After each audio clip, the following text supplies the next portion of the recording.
ಉಡಾಯಿಸೋ ಖಾರ ಬಣ್ಣ ರುಚಿಯನ್ನು ನೀಡುತ್ತದೆ. ಮೆಣಸಿನ ಪುಡಿ ಚಿಂದಿ ಉಡಾಯಿಸೋ ಖಾರ ಬಣ್ಣ ರುಚಿ. ಜೈಲು ಅಧೀಕ್ಷಕರ ನಿರ್ಲಕ್ಷ್ಯಕ್ಕೆ ಕುರಿತಂತೆ ಸಂಬಂಧಪಟ್ಟಂತೆ ಇವತ್ತು ಅರ್ಜಿ ವಿಚಾರಣೆ ನಡೀತಾ ಇದೆ. 57ನೇ ಸೆಷನ್ ಕೋರ್ಟ್ನಲ್ಲಿ ಈಗಾಗಲೇ ವಾದ ಪ್ರತಿವಾದ ತಾರಕಕ್ಕೇರಿದ್ದು ಕೋರ್ಟ್ನಲ್ಲಿ ದರ್ಶನ್ ಹಾಸಿಗೆ ದಿಂಬು ಅರ್ಜಿ ವಿಚಾರಣೆ ನಡೀತಾ ಇದೆ. ದರ್ಶನ್ರನ್ನ ಈಗಲೂ ಕೂಡ ಕ್ವಾರಂಟೈನ್ ಸೆಲ್ನಲ್ಲಿ ಇಟ್ಟಿದ್ದಾರೆ ಎನ್ನುವಂತ ಆರೋಪವನ್ನ ಮಾಡ್ತಿದ್ದಾರೆ.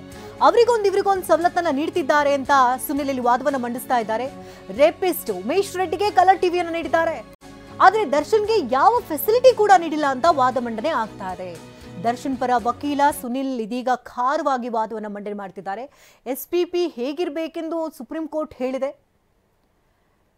ರೇಪಿಸ್ಟ್ ಉಮೇಶ್ ರೆಡ್ಡಿಗೆ ಕಲರ್ ಟಿವಿ ಕೊಡ್ತಿದ್ದಾರೆ, ಆದರೆ ನಮ್ಮ ದರ್ಶನ್ಗೆ ಈ ರೀತಿಯಾದ ಯಾವುದೇ ರೀತಿ ವ್ಯವಸ್ಥೆಗಳನ್ನು ಕೂಡ ಕೊಟ್ಟಿಲ್ಲ, ಬೇಸಿಕ್ ಫೆಸಿಲಿಟಿ ಕೂಡ ನೀಡ್ತಿಲ್ಲ.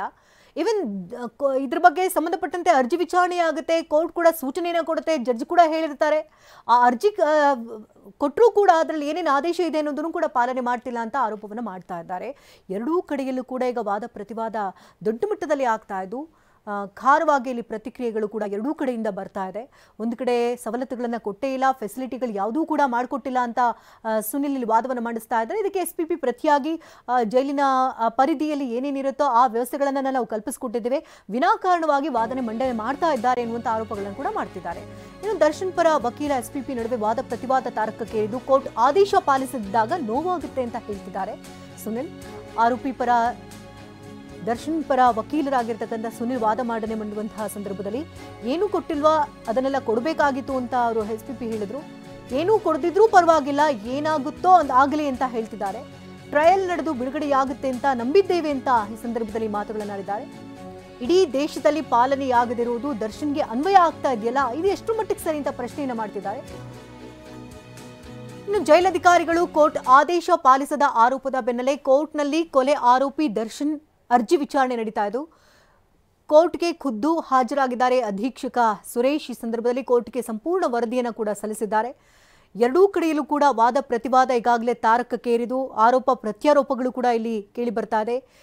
ಏನು ಕೊಟ್ಟಿಲ್ಲವೋ ಎಲ್ಲವನ್ನ ಕೊಟ್ಟಿದ್ದೀವಲ್ಲ ಅಂತ SPP ಕಡೆ ವಾದವನ್ನು ಮಂಡನೆ ಮಾಡ್ತಾ ಇದ್ರೆ, ಏನು ಕೊಡ್ದಿದ್ರೂ ಪರವಾಗಿಲ್ಲ, ಏನೇನಾಗುತ್ತೋ ಆಗಲಿ ಬಿಡಿ ನೋಡೋಣ, ಟ್ರಯಲ್ ನಡೆದು ಬಿಡುಗಡೆಯಾಗ್ತಿವೆ ಅನ್ನೋ ನಂಬಿಕೆ ನಮಗಿದೆ ಅಂತ ಸುನಿಲ್ ಕೂಡ ವಾದವನ್ನು ಮಂಡಿಸ್ತಾ ಇದ್ದಾರೆ. ಇಡೀ ದೇಶದಲ್ಲಿ ಪಾಲನೆಯಾಗದೇ ಇರೋದು ದರ್ಶನ್ಗೆ ಯಾಕೆ ಈ ರೀತಿ ಅನ್ವಯ ಆಗುತ್ತೆ? ಒಬ್ರಿಗೊಂದು ನ್ಯಾಯ ಮತ್ತೊಂದೊಬ್ಬರಿಗೆ ಒಂದು ನ್ಯಾಯನ ಇಲ್ಲಿ ಪ್ರತಿಯೊಬ್ಬರಿಗೂ ಕಾನೂನು ಪಾಲನೆ ಆಗುತ್ತೆ ಅಂದ ಮೇಲೆ ದರ್ಶನ್ಗೂ ಕೂಡ ಪಾಲನೆ ಆಗಬೇಕಾಗಿತ್ತು, ಆದರೆ ಅವ್ರಿಗೆ ಯಾವುದೇ ರೀತಿ ಕಾನೂನು ಪಾಲನೆ ಆಗ್ತಾ ಇಲ್ಲ ಅನ್ನುವಂಥ ಆರೋಪವನ್ನು ಮಾಡಿದ್ದಾರೆ. ದರ್ಶನ್ ಪರ ವಕೀಲರ ವಾದ ಇದು ಈಗ ಮುಂದುವರಿತಾನೆ ಇದೆ. ಎರಡೂ ಕಡೆಯಲ್ಲೂ ಕೂಡ ವಾದ ಪ್ರತಿವಾದವನ್ನು ಜಡ್ಜ್ ಕೂಡ ಕೇಳ್ತಾ ಇದ್ದಾರೆ. ಇಲ್ಲಿ ಅಧೀಕ್ಷಕರ ಕಡೆಯಿಂದ ಏನಾದರೂ ತೊಂದರೆಗಳಾಗಿದೆಯಾ, ಅಧಿಕಾರಿಗಳಿಂದ ನಿರ್ಲಕ್ಷ್ಯವನ್ನು ತೋರಲಾಗ್ತಾ ಇದೆಯಾ, ಏನು ಎತ್ತ ಅನ್ನೋದ್ರ ಬಗ್ಗೆ ಸಂಪೂರ್ಣ ವಿವರವನ್ನು ಈಗಾಗಲೇ ಪಡ್ಕೊಂಡಿದ್ದಾರೆ.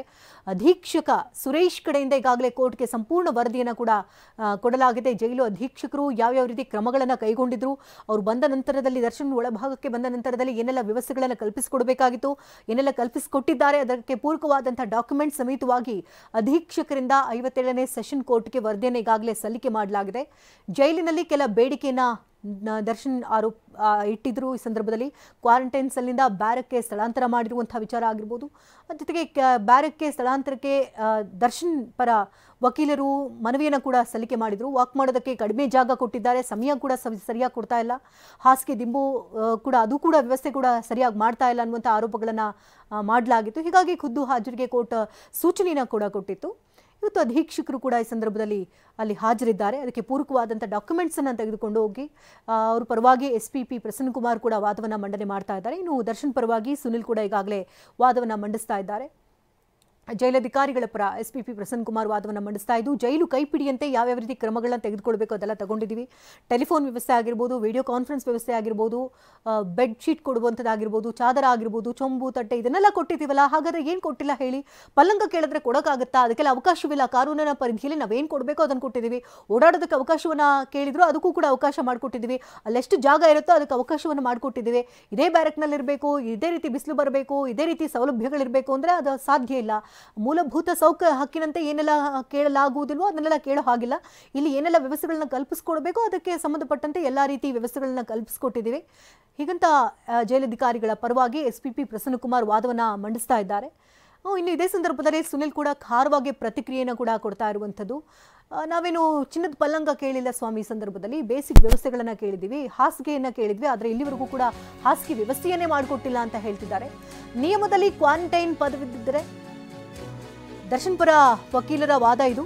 ನಿಯಮಗಳಲ್ಲಿ ಏನೇನಿರುತ್ತೋ ಅದು ಕೂಡ ಪಾಲನೆ ಆಗಿಲ್ಲ ಅಂತ ಹೇಳ್ತಿದ್ದಾರೆ. ಕ್ವಾರಂಟೈನ್ ಸೆಲ್ನಲ್ಲಿರೋದಕ್ಕೆ ಅವಕಾಶವಿದೆ ಅಂತ SPP ವಾದವನ್ನು ಮಂಡಿಸಿದ್ದಾರೆ. ನಿಯಮದಲ್ಲಿ ಕ್ವಾರಂಟೈನ್ ಪದ 11 ಕಡೆ ಇದೆ ಅಂತ ತೋರಿಸುತ್ತೆ.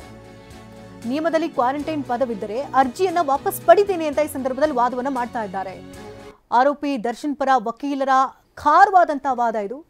ನಿಯಮದಲ್ಲಿ ಕ್ವಾರಂಟೈನ್ ಪದವಿದ್ದರೆ ಅರ್ಜಿಯನ್ನ ನಾನು ವಾಪಸ್ ಪಡೆಯೋದಕ್ಕೆ ಸಿದ್ಧ ಅಂತ ಇಲ್ಲಿ ವಕೀಲರು ವಾದವನ್ನು ಮಂಡಿಸ್ತಾ ಇದ್ದಾರೆ. ಕ್ವಾರಂಟೈನ್ ಸೆಲ್ನಿರೋದಕ್ಕೆ ಅವಕಾಶವಿದೆ ಅಂತ SPP ವಾದವನ್ನು ಮಂಡಿಸ್ತಾ ಇದ್ದಾರೆ. ನಿಯಮದಲ್ಲಿ ಕ್ವಾರಂಟೈನ್ ಪದ 11 ಕಡೆ ಇದೆ ಅಂತ ತೋರಿಸ್ತೇನೆ ಅಂತ ಹೇಳಿದ್ದಾರೆ. ನಿಯಮದಲ್ಲಿ ಏನಾದರೂ ಕ್ವಾರಂಟೈನ್ ಪದ ಇದ್ರೆ ಈ ಅರ್ಜಿಯನ್ನೇ ನಾನು ವಾಪಸ್ ಪಡ್ಕೊಳ್ತೇನೆ ಅಂತ ಸುನಿಲ್ ವಾದವನ್ನು ಮಂಡಿಸಿದ್ದಾರೆ. ಇನ್ನು SPP ಕೂಡ ಈ ಸಂದರ್ಭದಲ್ಲಿ ಹೇಳಿದ್ದಾರೆ, ಆ ಡಾಕ್ಯುಮೆಂಟ್ಸ್ನಲ್ಲೂ ಕೂಡ 11 ಕಡೆ ಪದಗಳ ಉಲ್ಲೇಖ ಇದೆ. ಕ್ವಾರಂಟೈನ್ ನಿಯಮದಲ್ಲಿ ಕ್ವಾರಂಟೈನ್ ಅನ್ನುವಂತಹ ಪದ ಉಲ್ಲೇಖ ಇದೆ ಅಂತ ಹೇಳ್ತಿದ್ದಾರೆ.